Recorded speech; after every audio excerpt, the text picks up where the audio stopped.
right, good morning, everyone. Good morning. All right, so it is May 16th. All right, we're about to get into the summer months, or the beginning of summer. 8:31 Eastern time, and Pacific time to 5:30 out there on the West Coast. All right, so today it's pretty simple. I'm going to discuss a few things today. Something that I kind of did deep dives this weekend on the overall markets, and then the different chat groups I'm in, and the different perspectives, individuals that have never experienced a bear market. I've been calling this bear market since January, not to toot my own horn, but I've been through it. Since I've been through it, it was very easy to identify the bear market. But I understand that individuals who never experienced a bear market, they're very hopeful. What's up, James? And they also, it's the hopium. It's like, no, nothing can go down. And then it's it's what is it? Cognitive dissonance, right? It's the fact that it is going down, but they can't accept that. And now hope. So let's talk about that for a second. If you're watching me right now, just know that in the beginning, I will talk about the overall markets and where we're at as far as the XPX, the NDX. Let's go back to NDX, and the Russell. We're looking at these from a daily time frame. So what does that mean? That means you have to know your time frame that you are trading in. Okay, so sometimes you might see bearish, I might say bullish, or vice versa, but we both might be right? So in order for this context, in the beginning, I'll be discussing this in a form of context in a daily perspective, where we're at, what news events, what macroeconomics can we foresee in the future, not that's going to happen today or tomorrow or this week. As I start dissecting it down and chunking it down, so to speak, then we start going into what trades am I looking at for today, and that's usually towards the end. Okay, and what levels I'm looking at, not trades, but what levels. And this isn't working right now, so for some reason. But all right, that's fine. I'm gonna reload the index here again. Let me see if this can actually work. Sometimes you need to reload it if it's not working the first time.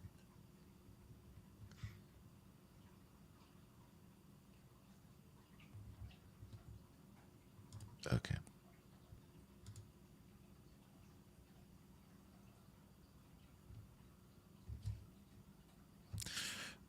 Okay, so as we're waiting, luckily, okay, I won't be able to move the mouse that much, but I can tell you where the XPX is. So let's look at the XPX. The XPX is there, and there's something with the NDX that's happening over here. Okay, so let's look at the XPX, guys. Now we're looking at the weekly level here. Okay, so this is a pretty significant drop. All right, this is from 48,000 that we hit the highs, and then we went down to about 38,000. This weekend, I talked about a three-day rule, so it's not moving on me. Okay, it's gonna be a problem. So I was talking about basically a three-day balance rule, and I was discussing about these 3 days. What's it gonna be this week? Let me see if I can. That's still going. All right, so we're having problems with trading view. Okay, so let's see if I can. I'm not going to move this, but let's look at 3 days. Okay, it's the last 3 days. So we're looking at 1, 2, 3, and prior to this, so let's look at the week. 1, 2, 3, 4, 5. So in the last week, we had these ranges, right, where it just clearly, like 40, 50 was, and 30, 50. It just kind of, we went high. We went a little bit higher than that, but it just kind of range.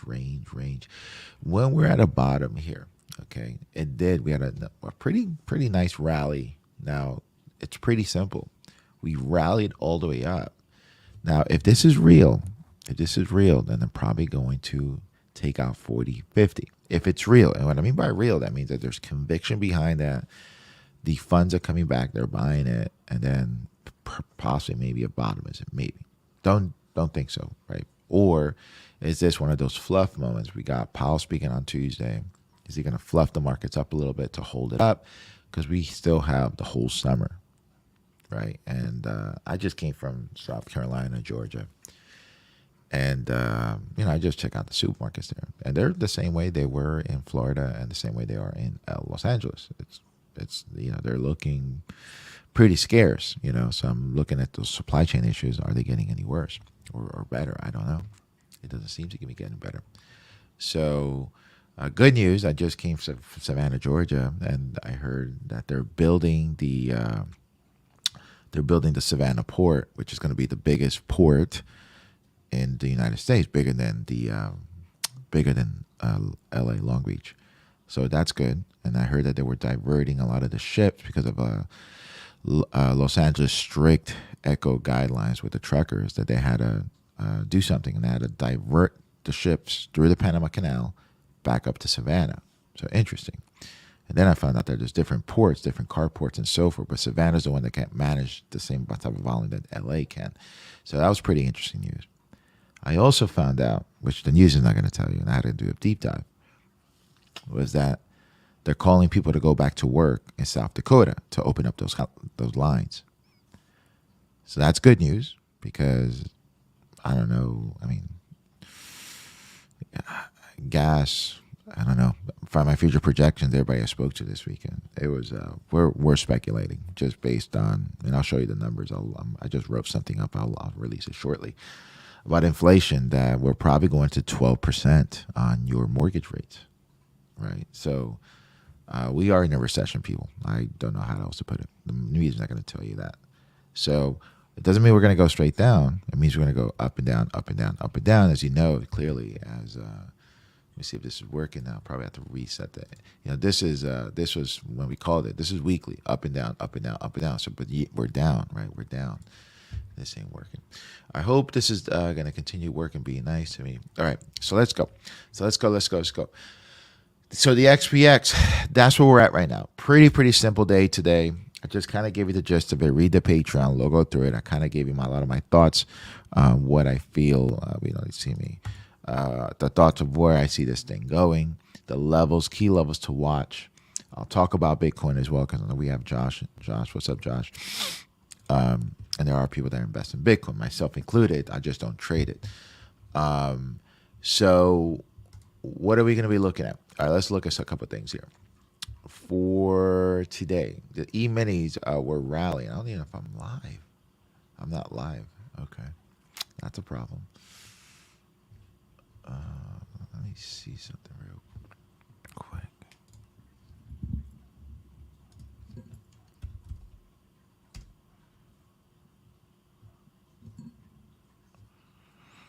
Okay, so the internet's working. That's good.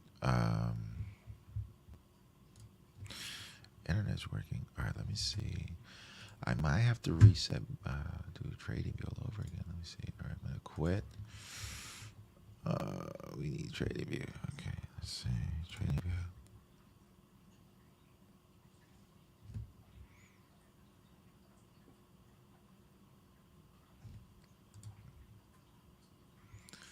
Okay, now I'm live. Okay, cool. Perfect. Beautiful. Easy fix. All right, so let's look. XPX, NDX, and Russell here. So let's look at the NDX, and this is what I mean by going back down. We call this, nothing goes straight down in a line, but it goes in ranges down. So now what could happen now? This is what I talked about. We could be in a range, but we always got to be pertinent of the downside, okay? But right now we had 1, 2, 3, 4, 5 days. This is the last 5 days. So do we go back up, or do we stay in this range of 100 points? Or do we finally break? Now, what do I mean by breaking? Simple. When something breaks, it means that there's going to be a fund, a big hedge fund, and a lot of funds are going to be out of business pretty soon, right? And that's what I'm also hearing, is that because they're taking a significant loss. There are some funds that are really well hedged, and they're making a lot of money because they're hedged, meaning they got long positions, and then they're buying puts or shorting the SPY, and they're shorting it at key moments, okay? And I'll discuss that with you guys tonight at the Patreon group, and we're going to do that. All right, so now what are we going to do? It's gonna linger. Pretty simple day today. If this is real, this is gonna rally back up, and it's probably gonna go back into the other ranges. But 40-50 is something we're gonna be taking a look at. Does it linger between 40-50 and 40-30, then break down? I don't know. On the MACDs here, it's coming to the end. It looks like it probably wants to rally. Ideally, this swing has been intact since here, right? If we just go accordingly to the MACDs, okay, on the dailies, meaning that it broke the 50 and it kept going. MACDs haven't crossed yet, so this swing in the daily time frame has still been intact. Now it looks like it's about to cross soon, and this swing lasted about maybe, I don't know, it's lasted since April 8th, right? Since we broke the 50 on the daily time frame, and now it is now May 13th. So April, May, so it lasted about a week. I'm sorry, a month, and it looks like it's coming to the end. Or is it going to be an exhaustion sell, the same patterns that we do in the intraday trading system, meaning that we'll do one more push, or is it going to cross and bounce up here and linger? So don't know yet, and that's going to be revealed. We have to look at the price action. Okay, as far as the NASDAQ, same type of thing. The swing lasted right here, and it's going lower, and it looks like we're coming to the end, or exhaustion sell coming. Same here with the Russell. Okay, so now those are the swings in that time frame. Now, according to the XPX here, now we're going to be looking at that. Oh, that is, oh, I loaded two of them. Okay, yeah, that was from the other one. I don't need that one. Okay, as far as the futures, and I don't need the futures on here. I'm going to look at the futures on the hourlies. The overnight action. Okay, the overnight action. What the hell? Indexes again. Oh, futures. I'm confused. All right, overnight. Overnight action this morning, we sold off. We're at the open yesterday, and then we rallied. Now, this is pretty bullish. We're holding that 39.81. It's being held there. What's going to happen at the open? It looks like we're going to rally into the open. MACDs are here. We're rallied big into the open at the one since 8 o'clock, and we hit this at 8:35. Looks like it's probably going to pull back maybe to 414. But again, we're going to be looking at 40.26 on the E-minis because that's probably looks like it wants to go. Now, Powell speaks tomorrow. I don't know what he's going to say, but we all know the game of Powell. When the markets are this low, right?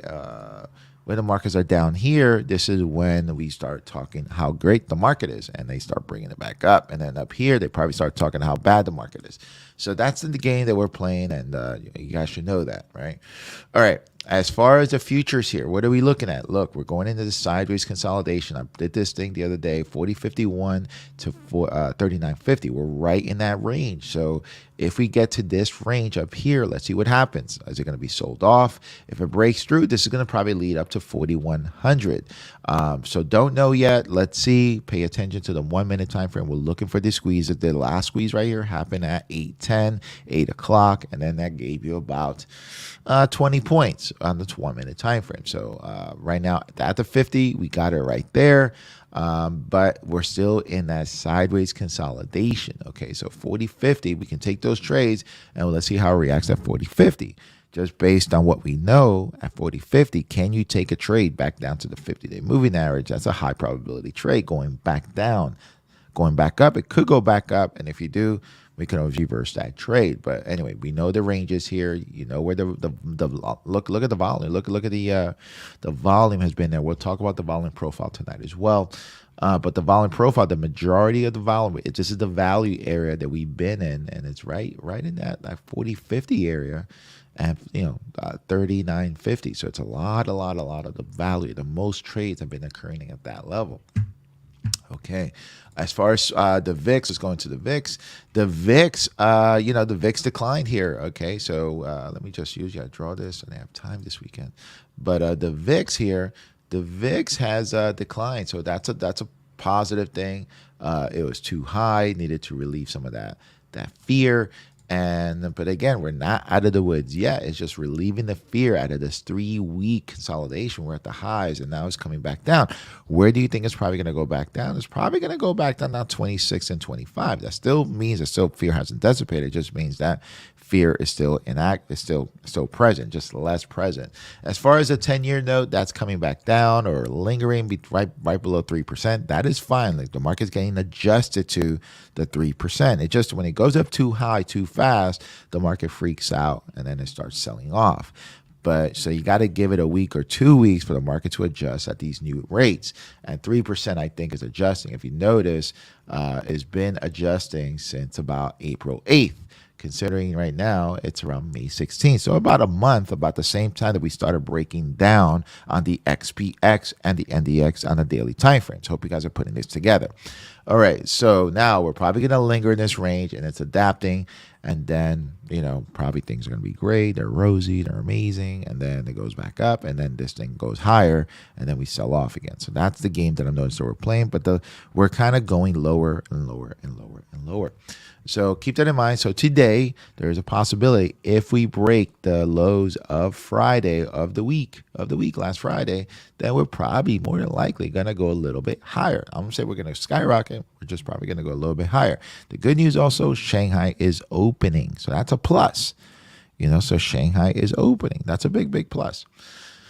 Okay, let's go into, not going to spiders for the trades for today. Let's go into Bitcoin. Now, here's the thing. I wrote a thing on Patreon yesterday where, the cryptos that had an opportunity this one past time to show the thesis and that they were different, that they were an inflation hedge, that there were all these things that I've heard about for the last years that they were different. Unfortunately, they didn't prove it.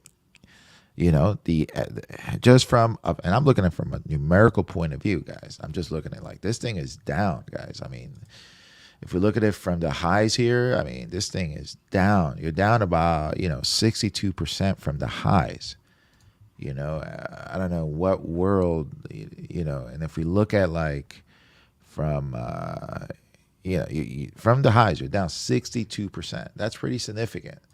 And no comparison. I mean, but I am going to compare. But from here to here, you're down 19%. So 62% to 19% is still far, from my humble opinion, from being an inflation hedge, and it hasn't really broken out. So yes, I know that people are selling it. It's not as liquid. Yeah, I know, but you still need people to believe in it. And I know that a few countries are adopting it and so forth, but. Not to say Bitcoin right now, it's like it should come back up to the 50 because we follow the trading rule here.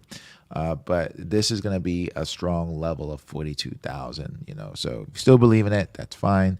I was looking at it from a different set of eyes, different perspective as far as Bitcoin, because I've started asking myself, what is Bitcoin and what are people say that Bitcoin is, including all the big players, Michael Saylor, people in my chat, and I wrote them down.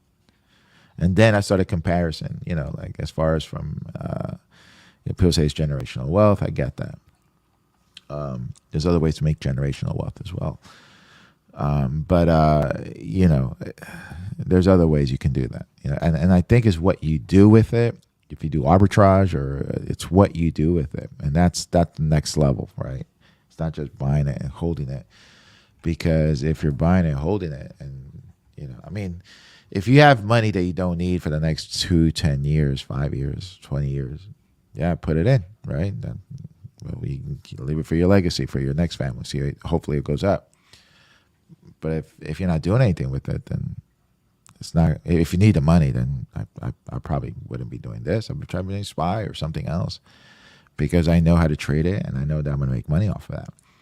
So it depends on you, and I think it's perspective, right? And I think it's like, if you need money like next week, then I probably wouldn't trade this thing. If you need money like next year, I probably wouldn't trade this thing, right? If you're looking for a return for a year, probably stay away. If you need money like 10 years from now that you don't need that money, then yeah, put it. Who cares where you buy it at? You can buy it now. If you need it for 10 years from now, now this thing is cheap. It's super, super cheap. It's cheap, right? Just buy it. 10 years from now, probably go to where people say it's going to go. So you got to ask yourself, why are you trading? And is it money that you need tomorrow, next week, next month, a year, 2 years from now? And then ask yourself, can I produce, and based on the information I'm getting here, can I make money, or can I get a return on my money with this thing? And the answer is yes or no, then do it. If it's not, then don't. It's pretty simple. You know, so right now that's how I look at a lot of the other stocks, like Apple. You know, if I'm an investor in Apple, right now it's at 150, 140. I like it at 140. I don't like it at 160. I believe I like the company. Tesla, I don't like it at 1200, 1400. I do like it at 600, 700. I like it better at 4. I'm trading with that with money that I don't need in the next 10 years. Right? So ask yourself if you're an investor or a trader. Now, the reason why I trade spiders is because that's money I need. I need money next week to pay my bills. So I'm going to trade it up and down. So different perspectives. And when you read all these things online, just ask people a couple questions. Like, what are you? Are you like a trader? Are you an investor? Are you looking for a year down the road, 2 years down the road, 10 years, 20 years? Then that changes the ball game. All right. Just wanted to point that out to eliminate a lot of the confusion that's out there, right? But as far as these things, Ethereum hit exactly where I said it was going to hit, right there. I didn't change the box, but this is the algos, guys. The algos are trading it, and they're coming back up. Unfortunately, you're going to have to watch the XPX, guys. You're going to watch these bad boys, because these bad boys are going to tell you where these guys are going to go. This is the mother coin. This mother flower tells this little boy and little boy and little boy where they're going to go until they prove me wrong. Until they finally leave the nest, that's not happening. But they haven't proven yet that they have left the nest. They are following the XPX, the mother. Until they leave, they haven't proven it. And if you don't believe me, prove me wrong. Show me a chart that this looks better than the XPX, the S&P 500, or the NASDAQ 100. Not happening yet. So treat it as such, know it as such, and just understand if you're going to trade it, then trade it. The good thing with Bitcoin, you can trade futures on it. I don't know about Ethereum, but anyway, look at this thing is like, selling. But so I'm not booing Bitcoin. I'm just kind of pointing out. And again, this yellow line was something that I said that was going to come back. That's where the algos came in. So if you like Bitcoin, and you're looking at it as an investor, like I'm an investor, I like buying it below 28, below 30, 28, 29,000. I'm okay with it. I don't need it for 10 years. It's money I don't need. It's better than putting money in the bank and letting it wither away. So put it in something else. All right. So that's my Bitcoin philosophy, my rant or my statement. But I think that here we'll probably, again, the XPX fluffs goes back up, but there's a stay lingering in this area the same way the XPX. My same thing with the XPX. That's the same thing here in the end.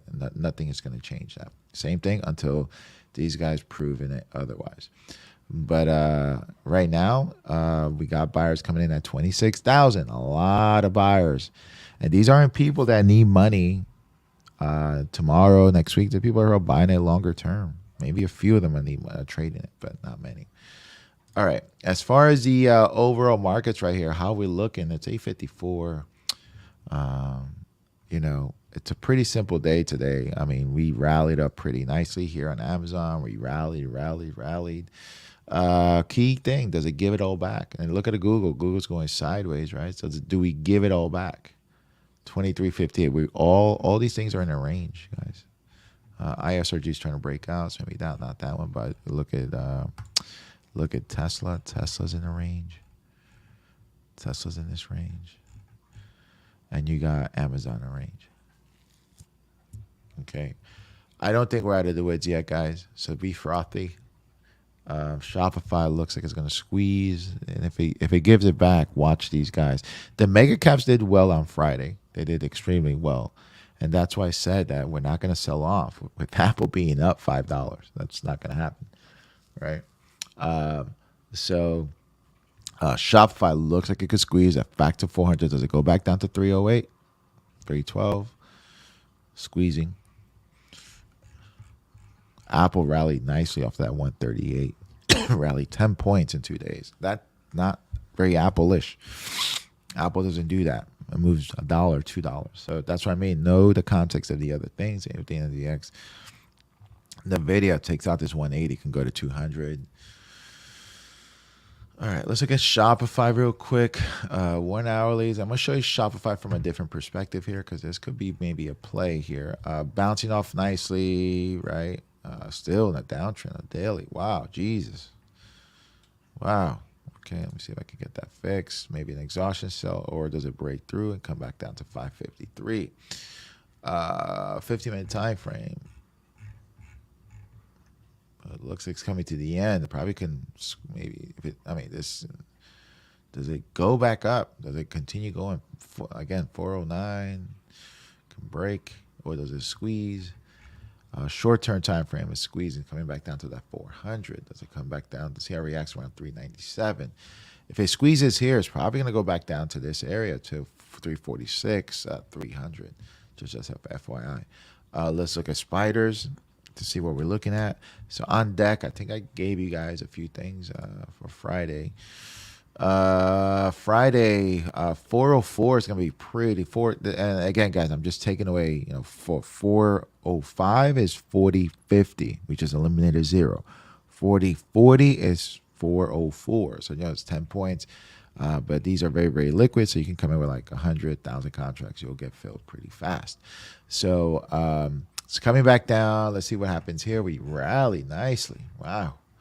240,000 shares about pre-market right there at the 400. So a lot of the most volume so far pre-market happened at that 400 or that 4,000. Okay, we're going to sell off a little bit into the open. That's good. We like that. 1 minute time frame is about to squeeze right now. Let it go. That'll last about 45 minutes, ballpark, maybe 90. Just depends how long that goes. But let's see how low they take it. Buyers came in at 398. So let's see. Squeezing here. This is about to go, about to squeeze. And if this turns, then they're probably going to head a little bit lower. So watch those levels. Again, we're close to that 4. We have 420. Let me look at the E-minis here real quick. Yeah, here goes a squeeze right there. And let's see how low it can go. It can linger. Does it linger in this area? Does it sell off and linger right in here? 39.81 and 420. Does it linger in here? And then we'll see what happens at the open.